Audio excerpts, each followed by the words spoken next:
We have a brand new update from Warhammer Animation regarding one of their projects labelled Hammer and Bolter. Hammer and Bolter is an anthology show which is going to be showing off different stories set in the Warhammer IP. It states that each episode of Hammer and Bolter will showcase a one-off story that provides a different perspective on life and quite often death in the grim darkness of the far future.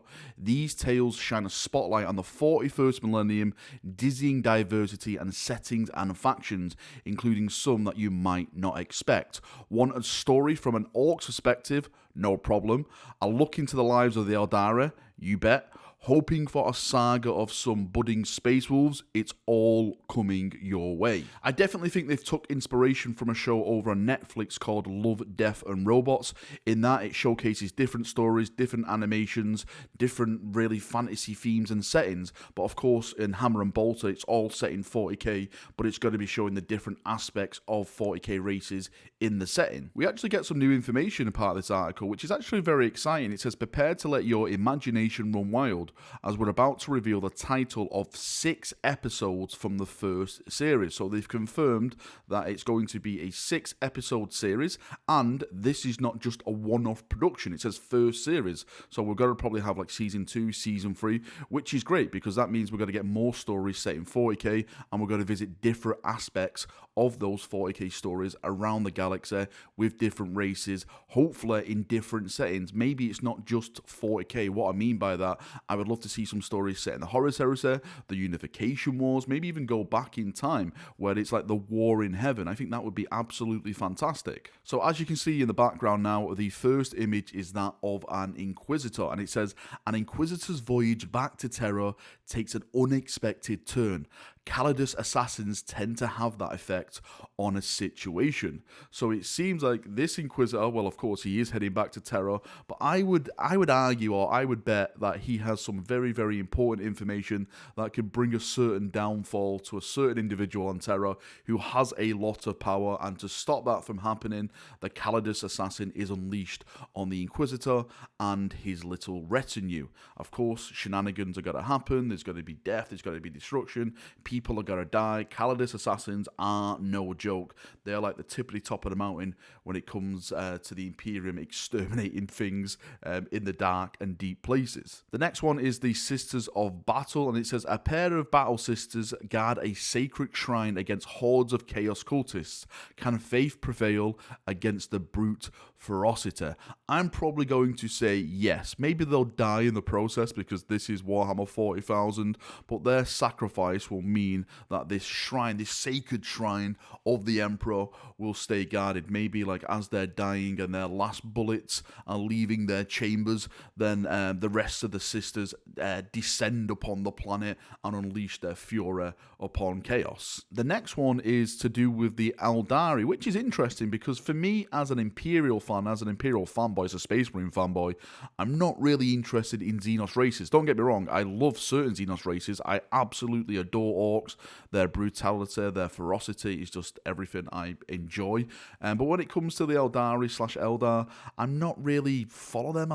They don't really bring me in. So hopefully this story can set me on a nice path to give some respect to the Eldar race. Because it says here, past and present, brutally intertwined as an Eldari spirit seer scours the ruins of a ravaged craft world. Now when it says ravaged by orcs, ravaged by tyranids, ravaged by chaos, that's going to be the interesting one. I actually think Aaron Dembski-Bowden has written this episode because over on his Twitter account, he posted that I'm dead proud of this episode. I hope you enjoy it when you get to see it. Now, for me, that means that, he's saying that because he's wrote this episode. Maybe I'm taking that in the wrong way, but if he has wrote it, then I'm sure that this is going to be probably one of the best ones because he's a fantastic writer. Now, the next one is a bit of a head scratcher, but I think the image kind of identifies what may be going on. So this seems to be another Imperial one, but this looks like the Adeptus Ministorum. The reason I say that is because of the actual outfit this chap is wearing. That whole neck piece and like the shoulder piece is something that you'll find find in the Adeptus Ministorum. I think he's got one of those like little cardinal hats on as well. And it says here that they say a little knowledge is a dangerous thing. That's especially true in the dusty corners of this librarium. So I'm wondering if that book he's reading is like, it holds some type of information. Does it tell about a certain chaos spell, or maybe certain ruinous powers, or maybe some heresy set long ago, and the Adeptus Ministorum are reading this and they come to the conclusion that, oh my god, everything is a lie. How fun would it be if actually this book is kind of like the Legio Divitatis? I know I always pronounce that word wrong, and they actually discover that this is like the whole religion is based on the words of Lorgar. I would love to see a priest actually come to the conclusion that, oh my god, we've been lied to from the start. I think that would be fantastic. So, of course, we have to have Space Marines a part of this series because it would be an absolute travesty if we didn't have Space Marines, the greatest faction in Warhammer 40,000. I'm only kidding. Don't poop a vein. They are the greatest to me, but I'm sure they're different to you. So this one is Free Space Wolves aspirants push themselves to the limits of endurance. Meanwhile, within the walls of the Fang, an altogether different contest unfolds. So I'm probably going to bet that most of these aspirants will die. Probably one is left surviving and he will become the Space Wolf. They're probably going to be fighting the elements of Fenris itself.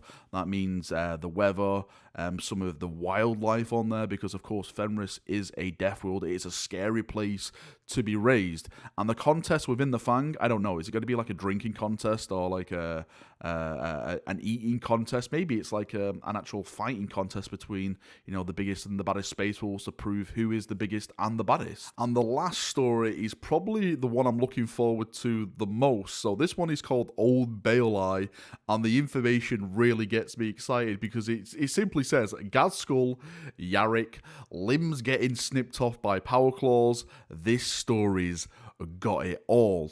Now, if you cast your mind back to the start of the video, it did mention that they're going to do a story from a Orcs perspective. So I think this is going to be how the Orcs view Yarrick. We all know, or we've had a little bit of a laugh, that Yarrick is still alive because the Orcs will him to be alive because they see him as this badass. He took on one of their biggest war bosses. He killed him. He took his power claw. He uses that power claw now as part of his arm since he lost his arm in the Wars of Armageddon. So I'm wondering now, is this the Orc perspective, how they view Yarrick, how they see him as the warlord of Armageddon? Plus, seeing Gazskull animated is going to be absolutely incredible. From the screenshot in the background, we can see some of the big units, the big stompers and stuff like that. Hopefully we really get to see some massive huge battles of just Guard taking on Orcs, bayonet charges, Guard being ripped apart and stuff, all the insanity and madness that is a part of the Armageddon Wars. I'm a huge fan of the Armageddon campaigns. I've always said the Armageddon Steel Legion is the best gas mask wielding legion. I'm sorry, Krieg fans, you copied Armageddon Steel Legion. You'll just have to get over that fact. Sadly, we have no release date. We have no information how they intend to show this off. I know this is one of the biggest talking points. Well, it's definitely one of the biggest talking points for me, because is it going to be behind a paywall? Are they going to put it on their YouTube channel? Are they going to have a place on the Warhammer community website to watch this? We literally don't know. So if Games Workshop can really put that information out, I'm sure a lot of people would welcome it at this time. Anyway, Chaperonios, that is me done for another video. Thank you for coming. Thank you for watching as always. If you've got any thoughts, information, which one of these episodes stand out for you the most? Which one are you interested in? When it comes to the animation style, actually, that's something I didn't mention. Maybe I should mention that right at the end. What do you think of the animation style? Is it something that appeals to you? I know a lot of people were telling me to watch a show called Castlevania over on Netflix when I was asking people, what shows should I watch? And looking at the Castlevania animation and looking at this animation, they do seem to be that similar type of style. I am enjoying the Castlevania show, so if they do it like that, and they have the same levels of gore and violence that show has, I think this one will be a hit as well. Anyway, enough waffling. Thank you for coming. Thank you for watching as always. Leave your thoughts, feedback down in the comments, and I'll see you down there. See ya, have a great day, and bye-bye.